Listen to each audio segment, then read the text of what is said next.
Luxury Productions presents Survival of the Fittest podcast, a product for the people, by the people, where dreams go further than bullets. With your hosts, Lucky XL and Monz Logan. Let's go. Yeah. All right, you squares, you already know who it is. I'm your boy, Lucky XL. Mozzie baby Monz Logan.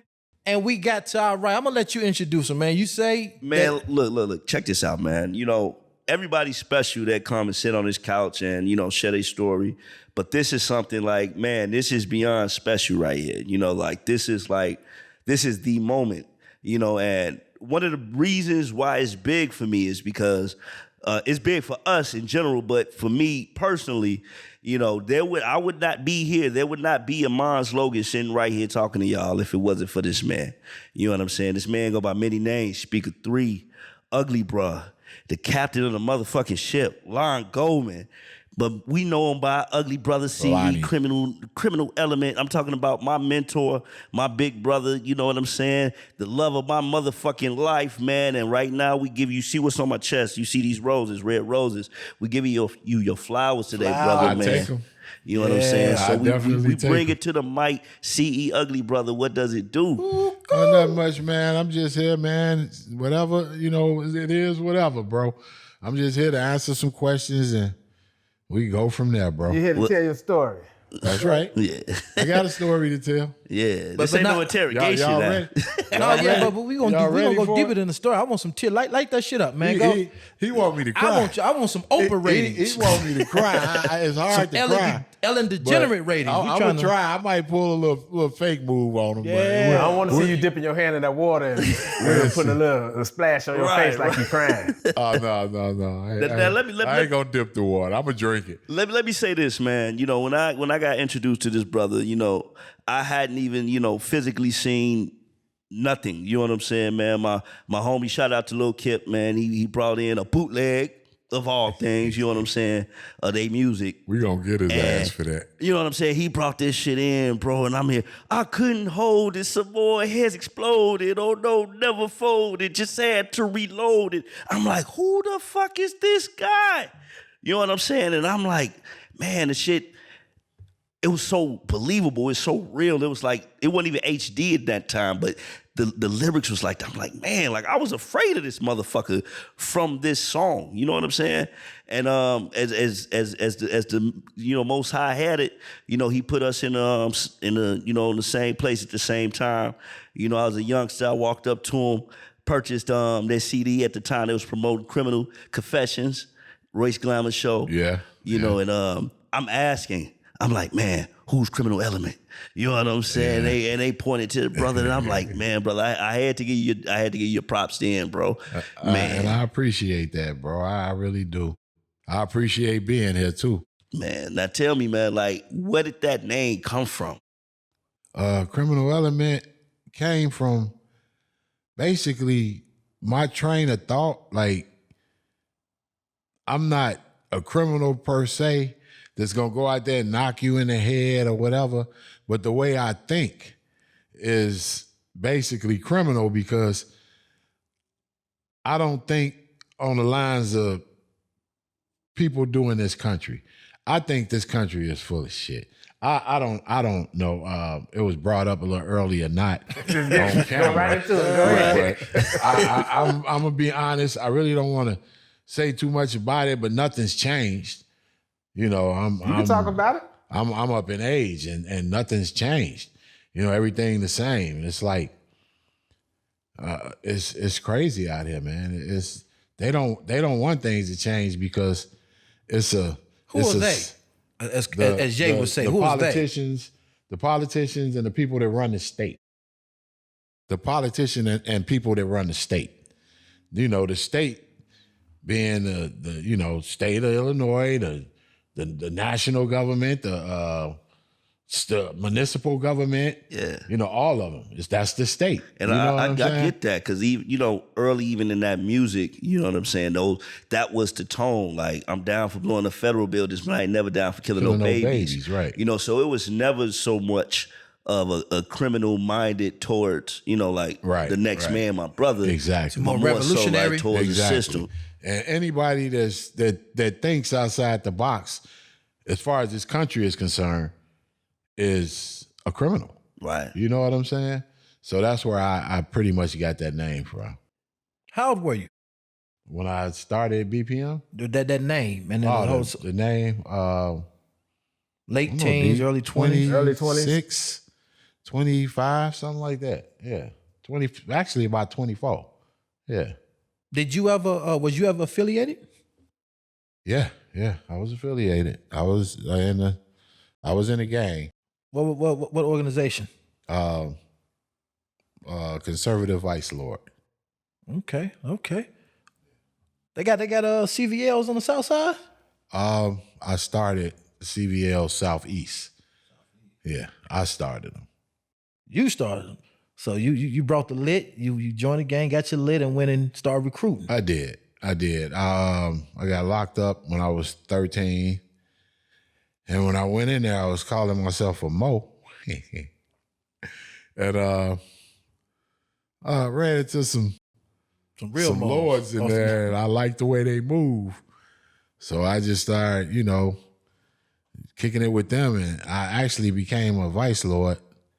I was young, man. I went to jail when I was 13 for robbing Pepe's Tacos twice. Damn. So, you wanted some tacos? Nigga, that was but twice. Yeah, I mean, it's a funny story because I went in there and I had a bandana on my face. Right. And I was with 3 other guys. Now, and the guy that worked behind the counter, he went to school with me. He went to Bowen High School with me. Right. As soon as I got in there and told him to get on the ground, my bandana fell off my face. I'm looking at this motherfucker like this. He looking at me like this. Straight bug shot. I'm like, God damn, man. So I rolled back and run out the door. My friends and them finished the robbery, whatever. The next day, boom, boom, boom, boom, boom. Police beating on my father's door. Right. I'm 13 years old, man. I'm a freshie in high school. Right. So my father goes to the door. I'm in the house. Yeah, Duane Ellis here. How the fuck these motherfuckers get my name? My father told me, no, you're not here, da. So, the old man told me, man, what the hell you do? He asked me, what the hell you do? And I told him. And he said, man, your ass retarded. Yeah. Wait, now we can't gloss over this. He said he was 13 years old. Yeah. And he was a freshman in high school. Mm-hmm. So how did that happen? I don't know. I was it the neighborhood? No, I'm not going to blame it on the neighborhood or the people in the neighborhood. And I definitely can't blame it on my parents because I had good parents. Right. My father worked. He was like the first black elevator mechanic probably in this country. Right. But it's still not a lot of black elevator mechanics. Right. But I actually became friends with somebody that did music. Right. They were a DJ though. He was a DJ. And his name was Fittest.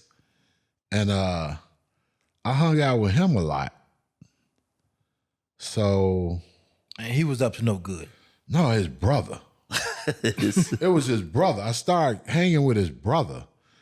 And his brother was a, straight street. Now, I mean, I knew about the streets, but I wasn't out there like that. And once I started hanging with him, we started, doing robberies and shit. You know what I'm saying? Was he older, the same age? He was older than me. Yeah. Tyrone had to be 3 years older than me. So when I was 13, he had to be 16. Yeah. So let me ask you, when the police come knocking on your door at 13 years old, and you got to confess to your father that, Pops, I done some dumb shit with the homies, and this is what I did. Did the fear of getting caught, did that awakening happen for you? Like, you know what? I'm not good at this shit. If I did this yesterday, and here it is today, the police at the door, I need to rethink what I'm doing. Actually, I was a terrible criminal. You know, I mean, in hindsight, if you think about it, look what happened when I robbed the goddamn Peppies. Right. But I kept doing it, and I ended up getting shot by the police doing an armed robbery. That's another story. But No, stay there, because that's where I want to go. Okay. Before we get to the music and other things, go back to that day. Can you recap from the beginning of that day? The beginning of the day, if I'm not mistaken, it was New Year's Eve. It was. I actually got shot New Year's Eve, New Year's Day or New Year's Eve, whatever. But That morning. we were going out. That morning, I was just basically, if I can recall, I was running errands for my father. I ran a couple of errands for my father. And after that, I just, hung around, whatever, till that evening. That evening, one of my friends came over. We went downstairs. Nat stayed downstairs. Nat was the biggest drug dealer over there in my father's building. I don't know. I knew my father knew. They had some type of shit worked out, but She's paying rent. rest in peace, Nat, man. Nat had some sesamilia. And I had cess before. My father had brought some around before, and I stole it. You know, he didn't know I stole it, but And what's sesamilia for our listeners who don't know what the hell that is? it's a strand of marijuana. If I'm not mistaken, its origins is out of Hawaii. If I'm not mistaken, I'm almost sure of that. So we talking old school Zaza. Yeah. Okay. Basically, it would definitely be compared Right. to that. Yeah. Is that Reggie Bush? Zaza and Reggie Bush? No, Reggie? hell no, ain't no bro. Reggie Bush over here. Zaza. Long time ago. Yeah. Twice removed. Now, how old were you two at this time? I want to say 17 when I got shot. You're 17. 17, yeah. All right, so you get the weed. Yeah. Y'all roll up. We smoke. It get starting to get late. Call one of my other friends. We didn't have cell phones then. I called him on the phone. Right. Regular motherfucking house phone, y'all. Called that nigga on the phone. And he was like, yeah, slide through. I'm going to grab Tuki's car. Tuki was his brother-in-law. Right. I'm going to grab Tuki's car. I'm like, cool, bro. What we going to do tonight? Well, I don't know, nigga. We don't know. It's New Year's Eve. We ain't got no money. I say, yeah, I got about $60, $70. That ain't going to do shit. Right. What y'all want to do, what the fuck we going to do? Let's get some bitches and go to the hotel or whatever. We going to have a hotel party. Motherfuckers going to be up at the hotel. All right, and we going to go out and rob some motherfuckers. You know what I'm saying? Right. So we go see a Mexican guy. We rob him, take his wallet. He's screaming and holding on to the wallet like, for dear life, like he didn't want to let that wallet go. Right. So we took the wallet. We get in the car. I forgot. We scooped up one of my friends named Black Wayne too. It was four of us that night. We get in the car. Black Wayne got the wallet. He going through the wallet. He don't see no money in the wallet. He like, this motherfucker ain't got no money. I was like, man, give me that motherfucking wallet. I look on the side of the wallet. It's full of $100 bills. Right. I take it out. I put $5 in my pocket. I gave them the rest. Yeah, y'all, whatever. Right. So they was like, man, this ain't enough, nigga. We gotta go hit another lick. We riding till like 2 in the morning, bro. Y'all It's like, missed New Year's. yeah. It's like 2 in the morning. We riding. We in Hyde Park. Like, let's go to the Pancake House. You know what I'm saying? Remember the Pancake House in Hyde 47? Park? It was on 50. I want to say 51st then. 51st. Before it moved to 47. Okay. There used to be a little grocery store over there? Yeah. Okay, Yep, yeah. yep, the Okay, village. I remember. Yeah. The village, yeah. So we get over there and they closed. Right. Like, damn. So, damn, fuck it. We can ride around, try to find something open. We riding and shit. We end up in Bridgeport.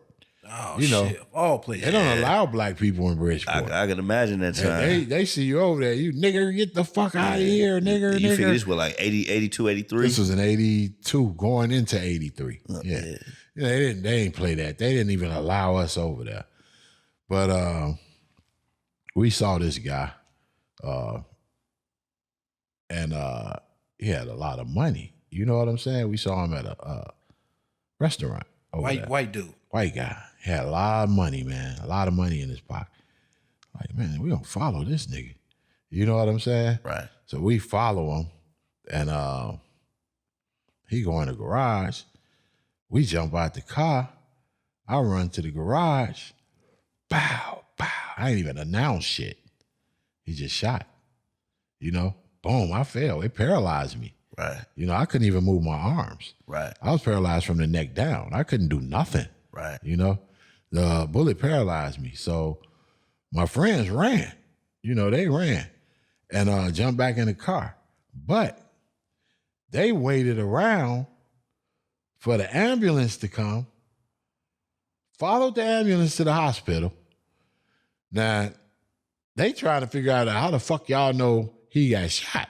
Right. Oh, you the motherfuckers that was with him. Right. So they locked him up. They went to juvenile. I was 17. I went to Cook County. Well, I went to Northwestern at first, Northwestern Hospital. Then I went to Cook County Hospital. Then I went to Oak Forest, which is Cook County Hospital. Right. Then I went back to Cook County Hospital. All the time I had a guard on me when I was in the hospital. And then I went to the county jail, Cermak Hospital in the county jail. And I stayed there until my case was over. Now back up. Who shot? You said who shot you? The guy that we was trying The to guy- rob, he was a y'all police went officer. into the garage. He was a police So he's officer. an off-duty police officer. He was. He had just got off duty. So he seen y'all. He seen you running in there. He saw everything. He saw us following him. Oh, okay. According to what he said in court, Right. Right. he saw us following him. You know, And so he shot you in the back. he shot me in the, when I saw him pull a gun, I turned. I had a gun in my hand. Right. A lot of people, we had two guns. One of them didn't have no bullets. One of them was a 9mm, and it had bullets. Right. And a lot of people was like, well, you ain't had no bullets in your gun. You don't know what the fuck we had. You wasn't there. Right. But yeah, I turned. And that's how I got hit on the side. Right. And the bullet went across my back, broke my neck, and landed in this shoulder. He shot you in the shoulder originally, Exactly. and it traveled. It traveled to the Damn. other side. Yeah. And it was actually sticking out. The bullet was sticking out my shoulder. Now I want to ask you something that might seem a little morbid or just a little weird. While you was laying there and you like you said you couldn't move, what the fuck was you thinking at that moment? My neck was broke. That's all I was saying. Did you think you're gonna die? No, I didn't think that at all. I didn't think I was gonna die. I know I was in a bad way, but I didn't know I was paralyzed either, you know? I couldn't even move my hands when I got shot. But you can hear everything else that's going on around you. I could hear everything going on around me. I remember the ambulance drivers talking to me, and I remember just constantly saying, my neck is broke. My neck is broke. I kept saying that. Right. I kept saying that. Turns out my neck was broke. The bullet broke my neck. I had a halo brace. When I woke up, I had the screws in your head and halo brace come all down. Yeah, I had all that. Right. Yeah. Maybe, I want to say maybe 4 months, 5 months. Hey, hold it. I started Hold your getting train of thought. a When we little come bit of back, my feeling back. you're gonna light up. We'll be right back. All right, you squares, we back. I'm your boy Lucky XL, Monzy baby. and we in the house See, ugly brother. with CE Ugly Brother. But before we His go on, ugliness. hey, ask him what you want to ask him because I want to get down to the end of that story. Go ask him so we can. You were gonna fire up, right? Oh yeah, can I light this, my brother? Of course. Fire up, man. Christian the show, man. Bless us, man. I gotta ask, bro. I'm just, Because I know every Christmas this is how you get Man, down, what you right? did if I'd for the said no? holiday, that's I'd have probably left. You probably fired up I'd anyway. have got about this motherfucker. Man, I'm telling you, I'd have been, we didn't been like somewhere, everywhere in this country with this brother for 30 everywhere years. we went. And everywhere we went, nigga, fired up. I'd rather ask forgiveness than ask for permission. You know what I'm saying? That's been the motto. And he'll look at you like you fucking stupid when you tell him you can't smoke in a courthouse. We gonna find a corner. We gonna find a corner in that motherfucker. We can go light up. Yeah, So what you smoking on, man? This is Pink Runts. Or candy. Now this called candy. I got some Pink Runts too. Yeah. So when I finish this, it's on to the Pink Runts. It's all on to the pink. That's right. Man. I like pink. Pink, one of my favorite All right, colors. so now he didn't opened up, so he should feel open. He ready to take us to the conclusion of that story. I ain't crying, nigga. No, No, don't. But if it happened, let it happen naturally. Don't stop shit. If I cry, nigga, I Don't- want my $1,000. Yeah, don't stop shit. So you That went. nigga, Somebody made it better, son? let's say that nigga promised me $1,000 if I cry. He said, you give me 2 tears, man. I didn't put got no number on 500 it. for you. I didn't You put know what no- I'm saying? I'm a yawn. I see my eyes getting watery now. I do see that I'm shit a too. yawn Look, and look. shit. And, Hey, hey. So as you land in that hospital That ain't no bed, good because he gonna ask me for 500 and shit. So hey, this your group member. This your group Uh-oh, That there go ain't your no tears. good. I Uh-oh, see they- it. Look, so you're Yeah. sitting in the hospital bed. You're laying in the hospital bed. Now, who came and told you that you was actually paralyzed? You knew that your neck wasn't working. You say you broke your neck. So how did that conversation go with the doctor? Well, a doctor came in the room, and I was upside down. I don't know if you heard of a striker frame, a bed, to keep the pressure off you from laying a certain way. They flip you. So you was like prone. Yeah, they flip you. They turn you upside down for 2 hours. They turn you back up Yeah, for they was 2 hours. proning you. Right. So the doctor came in and told me, he said, man, you'll never be able to walk again. I mean, he said some other shit before. He didn't just say that. I don't remember everything. But he told me, he said, you won't be able to walk again. And I'm like, what the fuck you talking about? Right. I'm in a halo brace and shit and can't move my neck or my hands or nothing. He's like, man, you're paralyzed from the neck down. I'm like, from the neck down? I'm like, damn. So basically, man, I started crying. You know what I'm saying? Right. I'm 17 years old, I'm crying and shit. My father was in there and he started crying. I'm like, God damn, I done fucked up. You know what I'm saying? Right. But it's been a long road, man. After I left Northwestern, I had to go back to jail. I went back to the county jail after I left Northwestern. So you got shot. They tell you the news, and you had to go. How did you go back into the jail? What condition? How?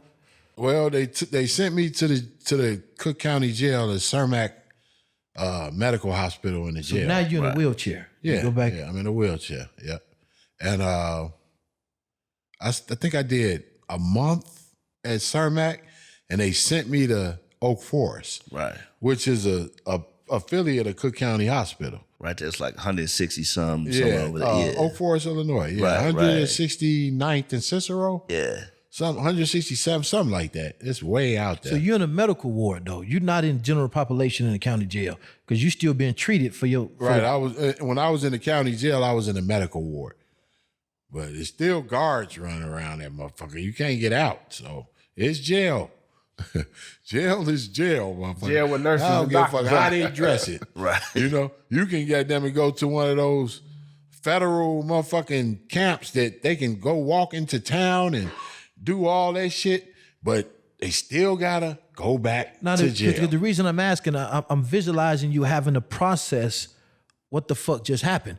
So you don't get to go home. You going right to jail. So you still in the process of actually Trying to heal. but Yeah. you still connected to the actual what happened, the crime. Because you still right there like, God damn it, this is the consequence, and you still fighting the case. Yeah.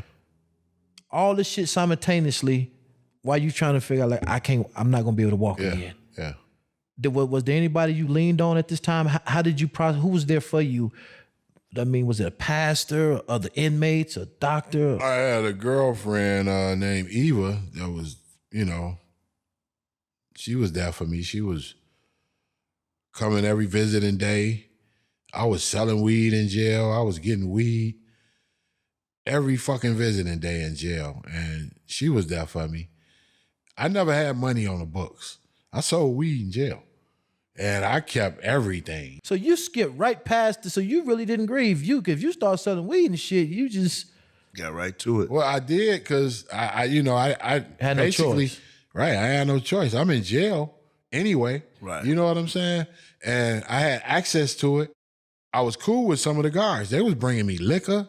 They was bringing me Popeyes and what's that?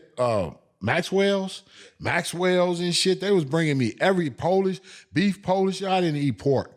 But they was bringing me stuff from the outside. And so I had a hookup in there. So you saying, you didn't have money on your books, so Never. So is that to say, Not a like, dime. at this point, like your family, like, where are they at? They're not being supportive. They were the ones that was helping me with the weed. Oh, I was making the money off the weed. I Right. never needed to order commissary because I get motherfucker a joint and I get damn near all day commissary. Right. You see what I'm saying? Okay. So I didn't have to order commissary. Right. How big was the joint? Man, you Pinhead. slap the shit out of me. You slap the shit out of me if I gave you a joint like that on the street. Matchsticks. Literally. Look, matchsticks. They got high as hell off that shit Literally too. take crumbs and spread the crumbs out. Crumbs, bro. I'm talking about literally what's on the corner of this joint. So now walk us through the court proceedings. So now you're going through that and you still got to go through trial. Yeah. So you got to see the motherfucker who shot you. Yeah. I had to confront the guy that shot me. Yeah, I did. And so you end up getting time. I got a year and a half served and 5 years probation. Oh, so you stayed locked up for a year and a half? I did. Yeah. Fighting the case. Yep. I couldn't get out. I had a hold on me. I had a hold. What kind of fucking hold you got? You My got bond had a hold on it. Like, I think if you got like a $30,000 bond, if it's $30,001, that one is that hold. right. They ain't gonna let you go. No matter if you come even up with a the money. gunshot wound, them knowing that you was paralyzed, you was a flight risk. That's like, hey, they put a hold on my bond. I know that. So now you get a year and a half time served, 5 years probation. You back home now. You back on the street. What does your life look like now? Oh man. When I first got home, it was kind of rough because everybody, things I took for granted, like stairs and shit, it's harder. Right. I'm not, I didn't come from a building. I ain't come from the projects. You know what I'm saying? So ain't no I came ramps. from a 2-flat building. Right. We had stairs. It's just different. Just everything was different. My friends came around, but everything felt different. Right. Nothing felt the same. So Did you lose friends? I lost majority of my friends. To be honest with you, the Pirates are like the second group of real friends that I say that I had. Like brothers. And some of them guys I grew up with was like brothers. But to this day, most of them are dead and incarcerated. And so I want to get there because when I met you, you full fledged. You in this. You know what I'm saying? This music thing, like you know what I'm saying. What y'all movement out here? Only other people that was moving like that at that time was shout out Soldiers of War and Creators Way, but it was no bigger movement out here at this time. So, at what point did music become a part of your your story? I was rapping in the 80s, but I was playing with it. I wasn't serious. I could freestyle, whatever, but I wasn't serious with it, And a real huge influence on me that y'all probably never knew about, and I know y'all been around me for years, But a big influence was Run DMC. You know, and that's when I really started now I remember Grandmaster Flash and all them. And You got to hit the weed though. You babysitting the weed. I don't even smoke no more. But no, nigga, I ain't smoke that babysitting the shit. weed. You just holding it, puff it and talk. I y'all want to see the niggas try- action. nigga, You y'all hold the try- joint. Nigga, y'all trying to hear a story. I know, but you I'm gotta trying puff, to you gotta- give you the I know goddamn you gotta hit question. that. I Nigga, wanna got smoke, a but I lighter. can't smoke The it. motherfucker go out, I'ma light it You back. know what, nigga. man? Let me see that lighter. Go ahead, light you up, man. There You you got go. me Hit over that here. mother- you got me I over- don't even smoke on here, but I wanna. Can we getting into it right now? We getting into the thick. So Take us to the beginning. yeah. There you go. Look at With that the smoke. music. To the beginning of what? You use LD. I was just fucking with you. I had met this mop head nigga named Bang Master D. Mop head. Oh, mop head nigga. He ain't got no mop on his head no more. That motherfucker long D. But no, I started. They were calling me Elk as a kid, like, cause I was fast on my feet. I could run fast. I could jump high and shit. So they used to call me Elk. But I became Elk D in like, I want to say 89. Elk like the animal? Yeah. Use the elk. Yeah. That's some strange shit. Yeah, nigga. Who come with the elk? How you get elk out all the animals you could have been named? All these black motherfuckers. What we I got Was it friends. wintertime, nigga? Was it snowing? It was. But I got friends that He said still he could call jump me fast Elk. and run. You know that, D. Yeah. I got friends that still call me Elk. Yeah, You know? you do. I got motherfuckers call me Beard. Yeah. Motherfucker come like, what up, Beard? You know, I call you Blackbeard. different people call me different shit. So Yeah. I ride with it. But I started off Elk D. I would say 89 D SA. And probably in 90 and 91, I think I met SA in 89. Right? You met me in 90 when I And- graduated okay. from high school. Okay, yeah, I got that. I started using the name That summer. LD in 89. I met SA in 90. Yeah, SA in 90. And it's a funny story because he was like, nigga, I could do that. I was like, nigga, you I was like, yeah. I was like, nigga, you can't rap. Nigga, you can't. Yeah, you did. That nigga say, watch, nigga. That nigga went to the studio, came back with a song hotter than mine.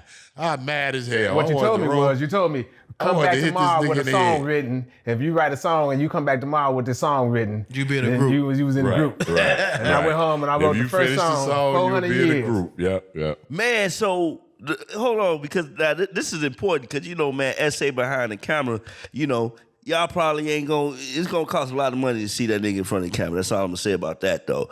But as long as I've known these brothers about 30 years, I never got to the story. How did y'all even meet? Like, how did it even get to the point of you saying, I could do that? You know what I'm saying? And you said, come tomorrow with a song and, you know what I'm saying? We a group. What did that connection come from? Through Scooty. Scooty. Yeah, Scoot. Scoot made that connection. But Because he knew you before I did. he did. But I ain't gonna even put it on Scoot. I'm gonna say Keith. Because I met Scoot through Keith. Right. So I'm gonna say all that. Scoot brought D to my house though. Right. SA. He You brought had him that to the keyboard crib. up there. I started fucking with that keyboard. Yeah. Shout out to the yeah. Aquariuses, man. Yeah, he started fucking with the keyboard and shit. Right. And he just seemed extremely interested in the music when I first met him. Like What was his name? he was SA, nigga. Oh, he's always been I was that. always that same. He just a nosy No, that's not motherfucker. true. It was Supreme No, Divine. Supreme Divine, right. Yeah, Supreme Divine. Show up. When I was a Supreme Muslim. Divine. No, he was That's a dope as name, far though, as Supreme Divine. what I was ain't gonna lie going to you. on with the music, he was nosy. Right. And he wanted to know, Right. you know? And he learned. He learned on his own. That nigga went to the studio without me and came back with songs. And I was impressed. That's an Aquarius for I'm you, man. like, okay. Nigga, when I met this nigga D, man, I'm like, man, this nigga mean as hell, man. This nigga just came straight in and say shit, get on the keyboard. I'm like, let me stay out this nigga way, man. So what made y'all think that y'all can actually pull this shit off? That you can form a group, you can get out there and make some noise. So where did this confidence come from? Because you got shot, you ain't moving like elk no more.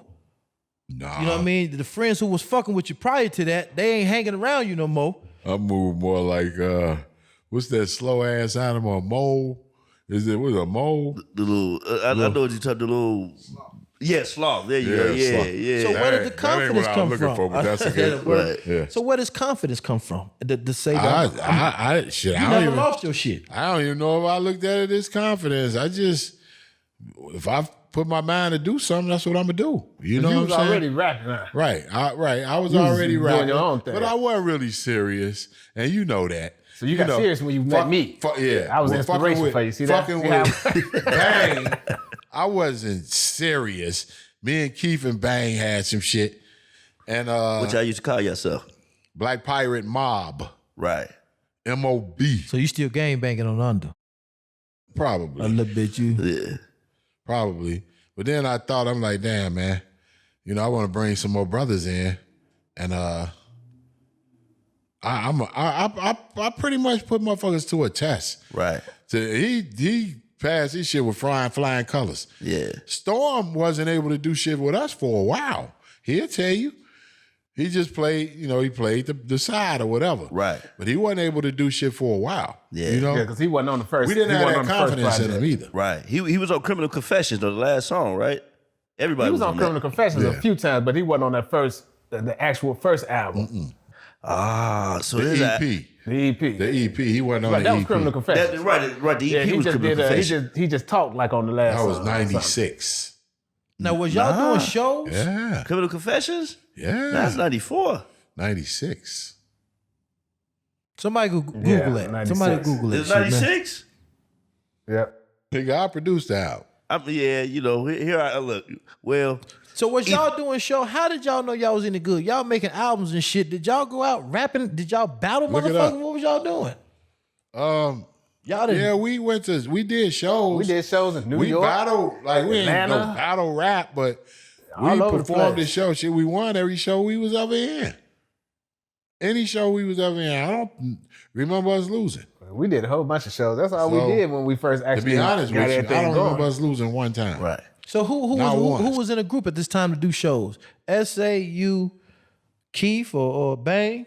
Both of them. So it's three No of y'all. evidence. SA, No Evidence, Bang, myself, The storm was just coming around. right, at and that Storm time. was, Right. yeah, So that's at this Then point, that's Maintain like came a little bit that's the later. core, right? Yeah. yeah. And then we had a bunch of other people that just Yeah, you Flew around. your D skies, Stowaways. right? The stowaways. Yeah. was- What was my man? That nigga, man, this nigga fooled me for 20 years, man. I thought this nigga was so cold. He was spinning some old no limit shit. What that nigga D Sky got a hold up in my gas tank. D-Sky. Man, I was like, man, this nigga's the truth. He spitting somebody else shit, man. But You the know. crazy thing about it is that nigga could spit for real. Yeah. He just Spit somebody else D shit. was weird. I mean, D Sky was weird. But you know what though? Everybody kind of start off like that. Like, you know what I'm saying? Shout out to Kip. You know, when he first started rapping, he would just be spitting bone shit. You know what I'm saying? And like, he be that nigga that knew every fucking lyric. Where you making up a word in that part. You know what I'm saying? He knew every lyric. I didn't know You Kip. I didn't even know Kip rap. Oh man, that nigga, man, he's cold. I didn't know that. You know, he's cold, man. It was the pen. The pen is sick. You know what I'm saying? He had real skill. You know, but that's how it is. You know, he coming to the studio around you, bistro and all that, man. That's gonna rub off. So Yeah, take but us by to that time that Criminal Confessions album came out, they were producing. right. You know, SA and I ain't gonna say Storm, but 411. Oh yeah, shout out 411. He was my producer at first, and you know, I basically introduced him to everybody else. And yeah, I'm trying to hook up with him now because he just told me he been making some nice shit, and I haven't really been around him in years. You know, I talk to him all the time though. So at what point did you start making beats? Because when we came around, bro, like a fucking CE beat, bro, that shit was like a Timbo beat back in the day. I was making beats. I want to say, oh man, 92. I probably before that, 92, and I learned a lot from 411. Right. So take us to the us against us. I was already making beats. Right. But it was things he was doing, doubling up the hi-hats, you know. Right. All of the drum. I wasn't doing that. Right. You know what I'm saying? So, you know, I basically watched 411 make beat, and then every beat he made, I damn near liked. You know what I'm saying? I'm like, damn, I like that shit. So who made make the another music? Beat, be like, damn, I like that shit. Who made the music You know? for us I like against that us? motherfucker. Who made made the those music? beats? The album to where Us against us. All of us kind of did. Toxic made that. Toxic beat. made us against Because us. see, that album, I was locked didn't up make in the all the county beats. jail, right? I'm in the Cook County jail. This is when they had what was that shit? The video box where you can call in the box. the music box. box. And y'all had great rotation. So I'm fighting the case. I'm about to get extradited back to Cali, and niggas in the tank was like, "That's your brother." For some reason, they found out that video was my brother. I remember I called you collect. I said, that's my brother. Nah, I wasn't, because I was in some other shit. I was gangbanging, all type of shit. I wasn't doing it like that. But the nigga knew, and I called Sean on the phone, and he wanted to talk to you. But I hung up on that. I'm like, nah, nigga, they ain't fucking with you. But that album, that video, got y'all some momentum. So tell me about how all that ended Guinness up Book World Records. all with good that. How stuff. did that become that movement at that time? Basically, as far as the video the coming out, production, how that, Production, the the group, start of that album. that push, because y'all was serious. Y'all looking for record deals. Y'all really pushing. at that point, if I'm not mistaken, I had lost my mom, and that was my motivation, you know, to try to get things done, and just to keep going, to have something to keep me going. You know what I'm saying? Because I lost my mom in 98. If I'm not mistaken, as soon as the video came out, my mom passed. Or maybe a week before the video came out, my mom passed. And it took a lot out of me. But I didn't want to just roll over. You know, for a minute, I might feel down for a minute, but I'm not the type of person that's just gonna stay down. And that's with anything, you know. And that album took a long time to record. It did. Multiple over a year to finish studios. that It album. took Multiple us- studios. I mean, we recorded in 3 studios, you know. R. different Kelly's mixes. studio. Yeah, we got it mixed down there with the. What's that? ARS. ARS? Yeah. Then we recorded over there with over on 79th and Cottage. Yeah, we with did the bulk Muslim of it over brothers. Brother Omar. Omar. Yeah. Yeah. Shout out Brother Omar, and man. we recorded at CMS with Toxic now. Right. We did Insane, the other Insane We mixed to Asylum. Insane No, that Asylum. was Us Against Creators Us. Way. Creators Way. Yeah. Creators Way. Hey, I'm gonna make a detour before we go to commercial. I want you to go back to the incident where you got shot, and I want you to leave a message, because I want to make sure we get that message to the young brothers out there in them streets. They trying to find their way. They doing what you did. They hanging out with cats. They robbing. They selling dope. They doing some things. They might end up in a situation like yourself or like myself where you get locked up 10, 15 years, whatever the case. What would you say to them, man, to try to put them in a better state of mind than you were at that time? Basically, to try to find something that they can believe in and they can put their energy in, you know? Because it ain't nothing out there in the streets. You know, the streets, I mean, it's no love out here.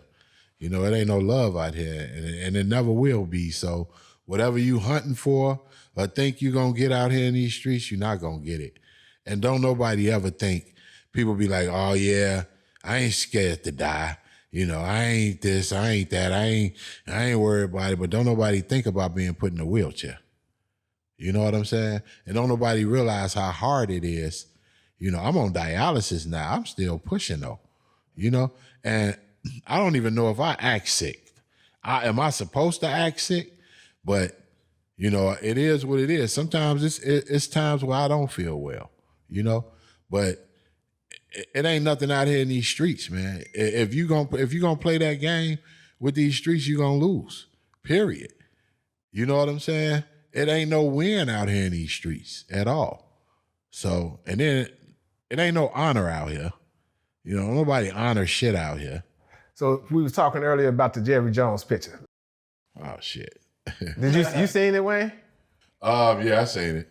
So what do you think about that? So he was 14 and he was standing up there watching the black kids going to the school. Should he have to answer for that? Yeah, I think he culpable. I think he knew what they was doing. They in there yelling out nigga, nigga, nigga, and you just there to watch it and nothing else. Does his age make a difference? You gotta support. I mean, you could have said, okay, I fucked up. I was there with my friends. It's my peers. My peers are the ones that got me, you know, to go or whatever. And I went and I was involved in it. But he said he just went to check it out or some shit. Yeah. I mean, he was curious. That's possible. You ain't never like saw a fight and went to go check it out. You understand? What's going on over here? You know, you 14, you young, you know, some action. It could be innocent. You know, we can't always, you know what I'm saying, look at something and paint the picture that, you know, they're trying to paint for us. You know what I'm saying? Like, we gotta kind of look at the alternatives. That's true. You got to give him the benefit of the doubt, but he ain't saying nothing. He ain't saying, I mean, me being curious, that ain't enough, bro. But if that's his truth. You got a whole bunch of people around you and you standing amongst them. Right. Calling people niggas and blocking the door and not letting them get through the door. Because, of course, he knew some of those people because he was in the back, but he knew some of those people that was in the front. He knew they had to be some kind of associates. I mean, they could have all been classmates or went to the same school. Some of his friends probably was you know what I'm racist for saying? sure. Right. It don't necessarily mean that he subscribed to what they subscribed to. It's a lot of guys I was cool with. We may have hung out, not exclusively, but, you know, after school or whatever, we in the same place, same time. They get on some dumb gangbanger shit and like, nah, I may have been right there just in that moment when they taking that picture. You know what I'm saying? As soon as that picture was snapped, I done went on about my way. You know what I'm saying? Like, it isn't fair for, you know, whatever they may have done for me to be accused for that just because of that slight association. So you never know why he was standing there. He probably just nosed it on over like. I mean, he all these being people doing over here. I get it. Right, but, you know? I get it, but, you know, to me, he still needs to come up with a better explanation than that. But what's why the best? do it? What's the best explanation? Man, who the fuck? That's the police. Nah, that's blue ass. That's the bang on police damn that dog. might be backbone. Mecca or backbone. Man, yeah, you Film know with what? us in the middle of our show. Start to say something about that. Hey, no. man, look, word to the wise, man. On shoot days, man, hit them phones, do something. Be here on time, but don't go knocking on the window. No, just be they. It's okay. Nah, we rolling. it ain't okay when I'm It's survival editing of the this shit. fittest. We rolling with the punch. What I want to say is this though: we living in a time, right, to where you can't be 14. Right. You can't. The moments of growing pains, your rites of passage at them different ages, if they were able to capture that, and depending on what time frame, depending on what was going on, they can paint that picture to be anything. Absolutely. And that's the danger of that. Right. So that's what I don't agree with the topic because he's a sign of the times. He was he's 80 years old. Yeah. So at that time, his friends, his group of friends might have been engaging politically that same way. You know some of them was. So but that don't mean that I actually believe in that, but I might have been there. And Right. if that is the case, I don't have to say anything to you. I don't have to But justify as my an owner of 14-year-old American picture. team, should he come out and say It something doesn't like, matter. I don't condone racism, I'm not a racist? Right, no, because what would happen He if didn't I say say none of something, that. Right. but then when I say something, you're going to take that and scrutinize it. That's not going to be enough. So Right. your publicist is going to tell you it's best not to say anything. Say Right. less is Less possible. is more. Because the more you give them, the more they want. And they going to twist it and run with it. So we living in a crazy time. Yeah. You better not bring a picture of 14-year-old Yeah, I Wayne mean, I out don't there. 14-year-old. With a bandana over his face. Oh, man, they going to paint that out to be you. You still a Because criminal. that brings up the question, like I said earlier, can a racist change if you was a racist when you was younger and you done got older? Is it possible that you can transition and not be a racist Yeah, no I more? can say that because you're just an idealist. Right. If you're 14 years old, you don't know what the fuck you believe in. Man, right? You pretty much believing in whatever's Your mind is instilled still in being you, shaped. right? You're an idealist. You're not a racist. Yeah, I mean, you can change, I guess. Can a gangbanger change at 14? Anybody can change. But A drug dealer? I don't know. Yeah. Are you still a criminal? Yeah. You still a you still a CVL? You ain't no criminal no more, man. You still a vice lord? No. Because you don't. Just talk a little bit about that, Wayne. Now, how you feel about the gang culture now? I mean, what gang culture? It's like it's the different gangs on each block or some shit now. Like different cliques. It's not even cliques. Yeah. It's not even like gangs no more. It's like cliques. You on this block, you click with these niggas. You on this block. It's more you like click the with New these York niggas. structure. But it was a rites of passage for us And the growing crazy up. thing about it could be GDs on all 5 blocks, but these niggas hate each other and they're in different cliques. You know what I'm saying? So what do you think is different? I mean, outside of that, that's the obvious. What do you think like creates that type of environment versus like how it was, when you were coming up? When I was coming up, basically it was more so areas. You know what I'm saying? And okay, you had the Stones over here, you had the Lords over here. They probably was with the Stones or whatever. You had the GDs over here, you had the BDs over here. They together. They wasn't on different blocks. They wasn't on this block. It was one on this block. It didn't make a difference which block they was on. If you was a GD, you was a GD. under the 6. Anything if that you was a under BD, the 6. you was a BD. But if even, you was a Stone or a Vice Lord, that's what you was. But even with that, like what kept the order, the structure of that in that time versus like what's going on what now? I believe kept the structure was it was a structured organization. Leadership. It was gang leaders. Right. You know what I'm saying? And when they locked the leaders up, when they cut the head off, It's gang leaders now, though, ain't it? they not like back then. It was different breeds. It was Because if they had it anything like the gang leaders back then, it would still be being run like the gang leaders back then. You know what I'm saying? These gang leaders, So what was unique about the gang leaders back then that like kept the order and the structure? just the fact that they were able to build structure. You know what I'm saying? You couldn't just go out and shoot somebody. All these kids wasn't getting killed back then. You couldn't just go out and kill a motherfucker. You better ask. You better get permission. You ain't finna just go out and shoot no motherfucker. and you didn't want to. Everybody wasn't looking to play with guns. You're not doing that. Yeah. And if you do, you probably gonna pay dearly for it. You know what I'm saying? So, motherfucker might be like, yeah, well, we ain't protecting this nigga no more. Now, even though- might be your own people. So let's pause there for a second. We're gonna kind of take something from your story. Now you said at age 13, you was robbing restaurants and stuff. How easy was it for you to get that pistol that you robbed at a restaurant? Man, getting pistols wasn't hard at all. So it's not hard to get a pistol in Chicago. I mean, a dog, if he can bark and ask for it, hey, get it to his ass. Right. He Right. can get a pistol in Chicago. Right. That's not a problem at all. It never has been. But back then, you might have had a pistol, but you wasn't just blasting that motherfucker at anybody. You know what I'm saying? I'm telling you. Let me ask you this now. As a former gang member, do you feel like you're responsible for any of the culture the way it is now? I'm not saying that you have to, but do you feel?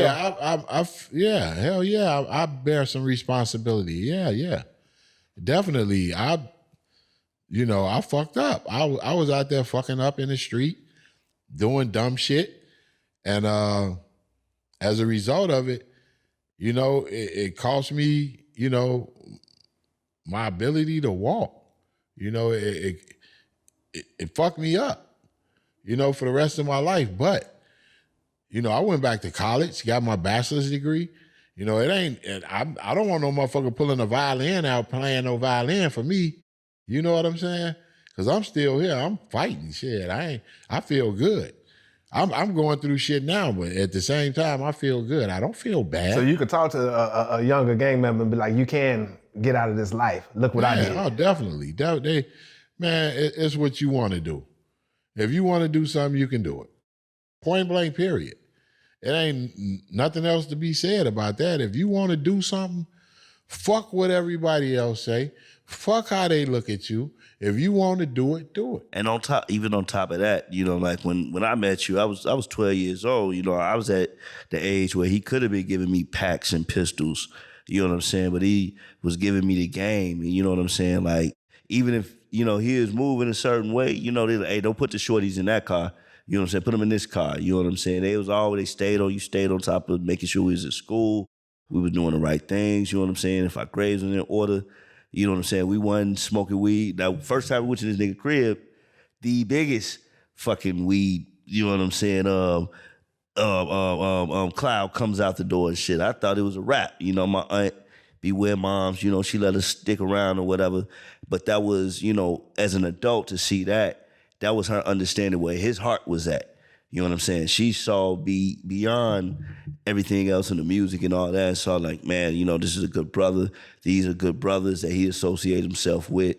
And, it's going to keep him around. But I'm saying all that to say how many young brothers like myself, life, you've changed and you've saved. Even just in saving mine, that connects to, me giving back and mentoring to others. You know what I'm saying? SA, all of us, you know what I'm saying? Like this brother right here, he... Well, let me say, I'm the only West Side cat in the room, right? Around all these motherfucking South Side cats, right? But it touched me and my crew. You see, so I remember SA coming back to the projects on the West Side with his first tape, and y'all had sample that was it with a... What was the fucking sample? Was it pull back the curtain? He threw her some flowers. You funky little drug dealer creep. You remember that? That was Deathbed. Huh? Yeah. Deathbed. That shit was cold. I was like, ooh, that shit was cold because the sample, it comes from Gino Brown, you funky little drug dealer New creep. Jack City, that shit in the sample, yeah. right? So that had to be shit. I was around I had to be about 12 or 13. Yeah, you when they feel started like rapping, he used to come with the Muslim oil. First time I seen that Hugh P. Newton medallion. Right. That's when motherfuckers still used to wear the beads. So, and it took some years later before I actually met Wayne. Right. It took some years later, but I took that. I remember doing a talent show in the Hearing Hornets. Right. I did a talent show in the Hearing Hornets. They was the Black Pirate Militia, and they had them signs. Remember y'all had the white posters? Yeah. We took the motherfuckers. We was on the stage at the Hearing Hornets Boys Club with the posters like we was Black Pirate Militia, right. and we was doing our raps. Right. So just like it influenced you, it influenced a generation of the people that I was connected with. Absolutely. So this whole thing was to give you your flowers, man. That's what this moment is. And for people who at home to watch this, your OGs, people who inspired you, never let go, man. Never sever that chain, never sever them ties. And granted, we're going to all get older. We're going to all go our separate ways. But for the young men out there, you got some very pivotal people in your life. Come hell or high water, do your best to stay connected and reach back out to them and let them know how much they influenced you in your life. Especially the positive stuff. And on top of that, positive stuff. If you're blessed to have that in your life, it is your duty to pass that on, to the next generation up under you. And we gotta keep this going, man, and take a village. We can never forget that, man. And I can't say much more, bro. Like, you know how we are, man. You know what I'm saying? Like you always like best friend, worst enemy at times, you know what I'm saying? But it's all out of love. And the love is never lost, bro, Yeah, I appreciate it, man. And I'm humble, bro. And I never really got into it, for that. I just wanted to try to help brothers out and make great music. Yeah, make good music, man. And smoke good weed. And that's best. like breathing. Hey, so before we get up out of here, man, I want each one of us to say one more word before we get out of here. I'm going to pray us out and we're going to wrap it up. Okay. Man, so my good word is right now, if there's somebody you've been thinking about that's on your mind, you missing, you love them, whatever the case may be, it's no better time than the now to let them know that. Pick up that phone, shoot a text, do whatever, just let them know, hey, man, I was thinking about you. I love you, whatever, Now is all we got. So living in now. Oh man, all I gotta say is whatever you going through, just keep going. You know, don't let nothing knock you down. Period. You gotta think like that. You gotta have that mindset. That's all I gotta say. You know. I want to say this before our prayer, so I don't know if y'all missed it, but I want y'all to go back into the episode. The one thing that he did do when he got in trouble and the police came knocking on the door, his father said, "Did you do it?" He said, "Yeah, Pops, I did it." And I know when I got in trouble, when I did things, if I would have admitted a lot of stuff that I did, especially to my parents, maybe things would have been different. So don't run and hide, man. You don't have to hide from your parents. Even if you're doing the most fucked up shit, find some people in your life to be honest with, and more than not, be honest with your parents, man. That's what they're there for that leadership and their guidance. So again, man, reach out to your parents, share with them whatever you might be going through, because that might make the difference between life and death. All right, I want y'all to bow y'all heads with me, man. We're going to pray out. Dear Heavenly Father, we come to you with bowed heads, humble and believing hearts. We thank you, Heavenly Father, for allowing us to have another day in the land of the living. We thank you for this moment. We thank you for continuing to bring us together, but more importantly, for sparing the life of Duane Ellis. You taught him the lesson, but you spared his life. And that's the prayer I have for all of us. Give us the hard lessons, Heavenly Father, but spare our lives. Allow us to come to a point of recognition and maturity, like the big brother Wayne, to where we can start making different decisions, where we can start recognizing the blessing. We can start giving back. We can start being accountable. And we can start living our lives. So we thank you. We pray that everybody here return home safely. We pray for another opportunity to do this again. And we just grateful. In the name of Jesus, we say these things. Amen. Out here searching for me, you must be searching for pain. Don't take us for granted, we don't play, not for 1 minute. We bringing the noise, we bringing them to you.